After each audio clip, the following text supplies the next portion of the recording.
साल था 1903 जब बंगाल के तत्कालीन लेफ्टिनेंट गवर्नर बर्डल ने अपनी टीम के साथ कोणार्क सूर्य मंदिर का निरीक्षण किया।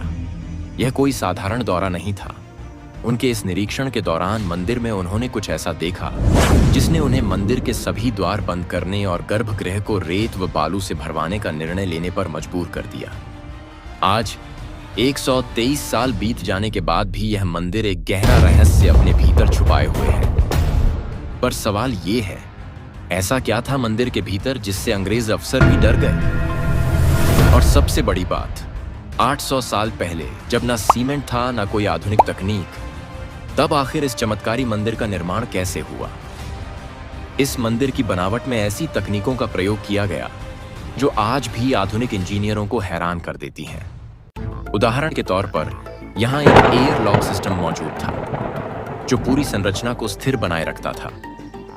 सबसे चौंकाने वाली बात तो यह है कि मंदिर के पत्थर के पहिए, जो सूर्य और चंद्रमा की गति के अनुसार चलते थे, एक प्राचीन समय यंत्र की तरह कार्य करते हैं और आज भी सटीक समय दिखाते हैं। लेकिन जो बात सबसे रहस्यमयी है वो है भगवान सूर्य की मूर्ति का बिना किसी सहारे हवा में लटकना। यह चमत्कार किसी विशाल चुंबकीय बल के कारण संभव हुआ करता था। मंदिर के शीर्ष पर लगा 52 टन का विशालकाय चुंबक इस संतुलन का केंद्र था। अब सवाल उठता है, वो चुंबक कहां गया? क्या उसे अंग्रेजों ने हटा दिया या फिर किसी और ने? 2022 में भारत सरकार ने मंदिर की रेत हटाकर गर्भगृह को पुनः खोलने की योजना बनाई, लेकिन अब तक यह योजना पूरी नहीं हो सकी। तो क्या सच में गर्भगृह के भीतर कोई ऐसा रहस्य छिपा है जिसे जानबूझकर दुनिया से छुपाया जा रहा है? क्या हम कभी उस सच्चाई से पर्दा उठा पाएंगे? इन सभी रहस्यों, प्राचीन भारत की अद्भुत विज्ञान तकनीक और इतिहास से जुड़ी सच्चाइयों को जानने के लिए इस डॉक्यूमेंट्री के साथ बने रहिए, क्योंकि यह सिर्फ एक मंदिर नहीं, भारत की विलुप्त होती ज्ञान प्रणाली और भव्य परंपरा का वो प्रमाण है जो आपको चौंकाने के साथ साथ गर्व से भर देगा। ओडिशा के पुरी जिले से करीब 35 किलोमीटर दूर चंद्रभागा नदी के किनारे स्थित है कोणार्क का भव्य सूर्य मंदिर। यह सिर्फ एक धार्मिक स्थल नहीं, बल्कि भारत की प्राचीन विज्ञान, कला और वास्तुकला का अद्भुत उदाहरण है। सूर्य के रथ के आकार में निर्मित यह मंदिर, जिसमें 7 घोड़े और 24 विशाल पहिए हैं, न केवल देखने में चमत्कारी है, बल्कि यह समय मापन और खगोलीय गणनाओं की उस पुरातन तकनीक का भी प्रतीक है जो सदियों पहले हमारे ऋषियों को ज्ञात थी। इसकी स्थापत्य कला, वैज्ञानिक सोच और ऐतिहासिक महत्व को मान्यता देते हुए यूनेस्को ने 1984 में इसे विश्व धरोहर स्थल के रूप में दर्ज किया। यह मंदिर सचमुच भारतीय संस्कृति की समृद्धि और तकनीकी दक्षता का प्रतीक है। अब स्वाभाविक है कि हर किसी के मन में यह प्रश्न आता है, इतना अद्वितीय और जटिल मंदिर आखिर किसने बनवाया? इसका उत्तर हमें द्वापर युग की एक रोचक कथा में मिलता है, जो जुड़ी है भगवान श्री कृष्ण के पुत्र सांब से। सांब भगवान कृष्ण और जामवती के पुत्र थे। वे अपने सुंदर रूप और आकर्षक व्यक्तित्व के लिए विख्यात थे, लेकिन यही सौंदर्य उनके लिए अभिशाप बन गया। धीरे धीरे उनमें घमंड आ गया और वे खुद को सबसे श्रेष्ठ मानने लगे। इसी घमंड को हवा दी नारद मुनि ने। उन्होंने सांब से कहा, तुम्हारा सौंदर्य तो अनुपम है, क्यों ना तुम गोपियों के बीच जाकर अपनी मोहकता का प्रदर्शन करो। अहंकार में अंधे होकर सांब ने ऐसा ही किया, जो उनके पिता श्री कृष्ण को अत्यंत अनुचित लगा। भगवान श्री कृष्ण ने उन्हें श्राप दे दिया, तुम्हारा शरीर अब कोढ़ यानी कुष्ठ रोग से ग्रसित हो जाएगा। श्राप तुरंत प्रभाव में आया और सांप का सुंदर शरीर विकृत हो गया। उनके शरीर पर पीड़ा देने वाले फोड़े और फुंसियां निकल आईं। अपना रोग दूर करने के लिए सांप ने कई ऋषियों से सहायता मांगी। अंततः वे महर्षि कटक से मिले। महर्षि ने बताया कि इस रोग से मुक्ति सिर्फ सूर्य देवता की कृपा से ही संभव है। उन्होंने सांब को सलाह दी कि वे मित्र वन में चंद्रभागा नदी के किनारे जाकर 12 वर्षों तक कठोर तप करें। सांब ने महर्षि की बात मानी और तप में लीन हो गए। अन्न जल का त्याग कर उन्होंने लगातार 12 वर्षों तक सूर्यदेव का ध्यान किया। उनकी निष्ठा और तपस्या से प्रसन्न होकर सूर्यदेव प्रकट हुए और उन्हें रोग मुक्त होने का वरदान दिया। सांब की सुंदरता और स्वास्थ्य दोनों लौट आए। आभार स्वरूप सांब ने उसी स्थान पर एक भव्य सूर्य मंदिर का निर्माण करवाया और यहीं से कोणार्क सूर्य मंदिर की पौराणिक शुरुआत मानी जाती है। कोणार्क नाम भी इसी कथा से जुड़ा है, जहां कोण का अर्थ है दिशा और अर्क का मतलब है सूर्य। यह मंदिर इस प्रकार डिजाइन किया गया है कि हर दिन सुबह की पहली किरण सीधी मंदिर के गर्भगृह में प्रवेश करती है। अगर आप हमारे चैनल पर पहली बार आए हैं तो इसे सब्सक्राइब करना ना भूलें और वीडियो को लाइक जरूर करें। तो क्या आज जो भव्य कोणार्क सूर्य मंदिर हम देखते हैं वो वास्तव में श्री कृष्ण के पुत्र सांब द्वारा बनवाया गया था?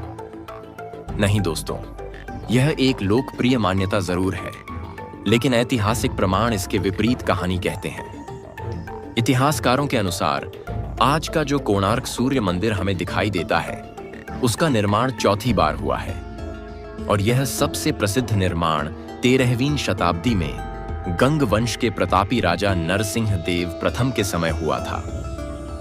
यह मंदिर न सिर्फ भारतीय वास्तुकला का एक अनमोल रत्न है, बल्कि सूर्य देवता के सम्मान में बनी एक अनुपम धार्मिक धरोहर भी है। इसके निर्माण के पीछे जो प्रेरणा थी वह किसी साधारण भाव से नहीं, बल्कि एक मातृत्व प्रेम और गौरव से भरी हुई थी। राजमाता कस्तूरी देवी ने अपने पुत्र नरसिंह देव को एक भावुक आग्रह किया। उन्होंने उन्हें स्मरण कराया कि उनके पिता ने भगवान जगन्नाथ का अद्भुत मंदिर बनवाया था, जो आज भी आस्था का केंद्र बना हुआ है। उन्होंने कहा, जिस तरह से बिना सूर्य के जीवन संभव नहीं, उसी प्रकार एक ऐसा मंदिर होना चाहिए जो सूर्य की शक्ति और गंग वंश की महिमा को सदा के लिए अमर कर दे। इस प्रेरणा ने राजा नरसिंह देव के मन में संकल्प की ज्वाला जलाई। उन्होंने अपने मंत्री को आदेश दिया कि एक ऐसा शिल्पकार ढूंढा जाए जो इस अतुलनीय कार्य को संपन्न कर सके। इसके लिए चुना गया महान वास्तुकार बिशु महाराणा को। चंद्रभागा नदी के तट पर जब मंदिर की नींव रखी गई, तब कोई नहीं जानता था कि यह स्थान इतिहास का एक अद्वितीय अध्याय बनने जा रहा है। सन 1238 से 1264 तक लगभग 12 वर्षों तक 1200 से अधिक कारीगरों ने दिन रात पसीना बहाकर इस दिव्य संरचना को आकार दिया। बलुआ पत्थरों से बने इस मंदिर में जोड़ों को जोड़ने के लिए लौह पट्टियों यानी आयरन क्लैंप्स का इस्तेमाल हुआ, जो उस समय के उन्नत इंजीनियरिंग ज्ञान को दर्शाता है। मंदिर के अंतिम चरण में जब शिखर पर कलश स्थापित करना था, तब कई बार कोशिशें असफल हो गईं। राजा क्रोधित हो गए और फरमान जारी किया, यदि सूर्योदय से पहले कलश नहीं चढ़ा तो सभी शिल्पकारों को मृत्युदंड मिलेगा। उसी समय बिशु महाराणा का 12 वर्षीय पुत्र धर्मपद वहां पहुंचा। वह अपने पिता से पहली बार मिलने आया था। उसने पिता से विनती की, क्या मैं यह कार्य पूरा कर सकता हूं? पिता की अनुमति मिलने पर वह अकेले चुपचाप मंदिर के शिखर पर चढ़ा और कुछ ही घंटों में उस काम को कर दिखाया जिसे बड़े बड़े शिल्पकार वर्षों से नहीं कर सके थे। लेकिन यह विजय उसके लिए एक बोझ बन गई। धर्मपद को डर था कि यदि राजा को पता चला कि यह कार्य एक बालक ने किया है, तो बाकी शिल्पकारों को अयोग्य मानकर दंडित किया जाएगा। अपने पिता और कारीगरों की जान बचाने के लिए उसने शिखर से चंद्रभागा नदी में छलांग लगा दी। जब सुबह राजा ने मंदिर को पूर्ण रूप में देखा, तो वह अत्यंत प्रसन्न हुए। माघ शुक्ल सप्तमी को मंदिर की प्राण प्रतिष्ठा की गई। लेकिन तभी कुछ रहस्यमयी घटनाएं घटने लगीं। एक विशाल मूर्ति शिखर से टूटकर गिर पड़ी। पत्थरों में से अजीब सी ध्वनियां आने लगीं। राजा को जब यह ज्ञात हुआ कि मंदिर के निर्माण की पूर्णता एक 12 साल के बालक की बलि से हुई है, तो उन्होंने इसे अशुभ मानते हुए मंदिर में पूजा रोक दी। सदियों तक यह भव्य मंदिर सुनसान पड़ा रहा और जंगलों ने इसे ढक लिया। आज भी कोणार्क सूर्य मंदिर के विशाल द्वार 123 वर्षों से बंद हैं। पर सबसे बड़ा सवाल यह है, इन द्वारों को बंद किसने किया और क्यों? साल था 1903, जब भारत अंग्रेजी शासन के अधीन था। उस समय बंगाल के लेफ्टिनेंट गवर्नर जे एबोडिल्य ने कोणार्क मंदिर की स्थिति का जायजा लिया। मंदिर की भव्यता तो अद्वितीय थी, लेकिन वह तेजी से ढहने की कगार पर था। ऐसे में उन्होंने एक अनोखा निर्णय लिया। मंदिर के गर्भगृह को रेत से भरवा दिया और द्वारों को बंद करवा दिया। उनका मानना था कि रेत इस ऐतिहासिक संरचना के भार को संतुलित रखेगी और गिरने से रोकेगी। उस दौर में आधुनिक तकनीक की कमी के कारण यह एक समझदारी भरा कदम माना गया। लेकिन क्या यह फैसला वाकई सही था? यह आज भी बहस का विषय बना हुआ है। हाँ, इतिहास ने इसे अंग्रेजी प्रशासन की दूरदर्शिता के रूप में दर्ज जरूर किया। अब बड़ा सवाल यह है, भारत के स्वतंत्र होने के बाद भी इतने वर्षों तक किसी ने इन दरवाजों को खोलने का साहस क्यों नहीं किया? क्यों आधुनिक टेक्नोलॉजी के होते हुए भी मंदिर का गर्भगृह आम जनता से दूर रहा? लेकिन वर्ष 2022 में आर्कियोलॉजिकल सर्वे ऑफ इंडिया ने इस दिशा में पहल की और गर्भगृह से रेत निकालने और मंदिर के जीर्णोद्धार का काम शुरू किया। उम्मीद की जा रही है कि जल्द ही यह दिव्य मंदिर पुनः संपूर्ण रूप में जनता के लिए खुल जाएगा। फिलहाल जब आप कोणार्क मंदिर के दर्शन के लिए जाते हैं तो केवल इसकी बाहरी दीवारों की अद्भुत वास्तुकला, नक्काशी और स्थापत्य को देख सकते हैं। गर्भगृह अब भी एक रहस्य बना हुआ है। अब बात करते हैं कोणार्क सूर्य मंदिर की उस अलौकिक वास्तुकला की जिसने पूरे विश्व को चकित किया है। यह मंदिर केवल धार्मिक स्थल ही नहीं बल्कि वैज्ञानिक और खगोलीय समझ का भी एक ज्वलंत उदाहरण है।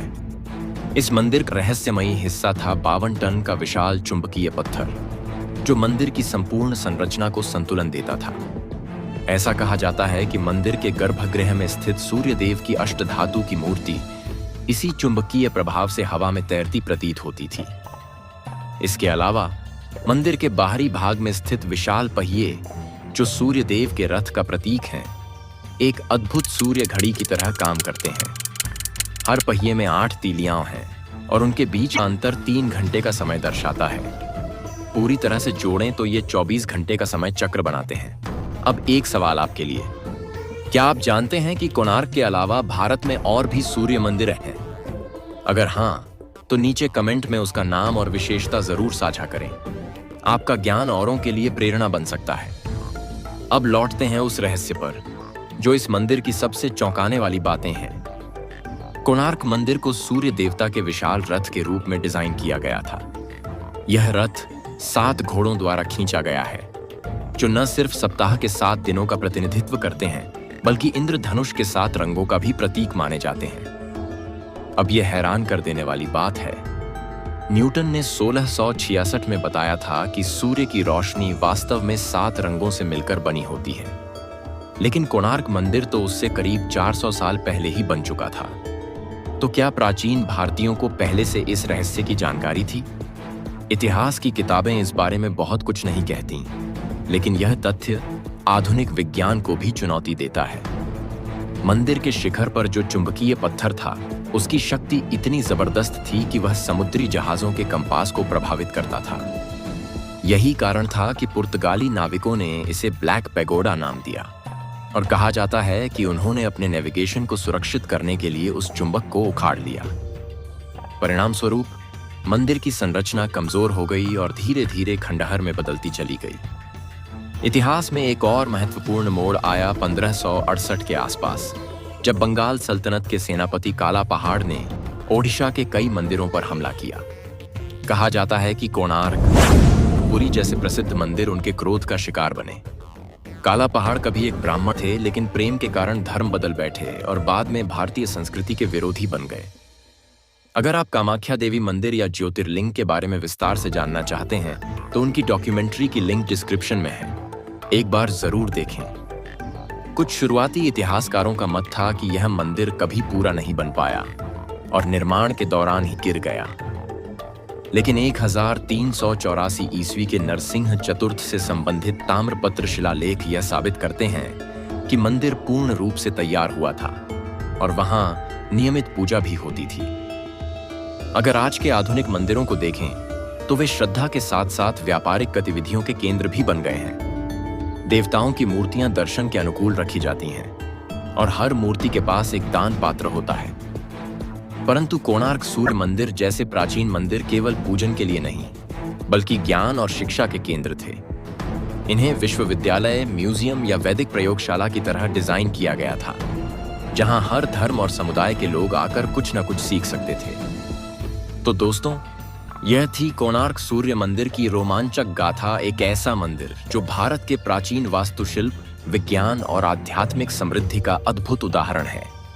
दोस्तों, अगर आप वीडियो को लाइक, कमेंट और सब्सक्राइब नहीं करते तो भी चलेगा, लेकिन इसे अपने दोस्तों और रिश्तेदारों के साथ जरूर शेयर करें ताकि वे भी हमारी प्राचीन भारत की तकनीक और विज्ञान के बारे में जान सकें। जल्द ही मिलते हैं एक और नई वीडियो के साथ। तब तक के लिए धन्यवाद। हर हर महादेव।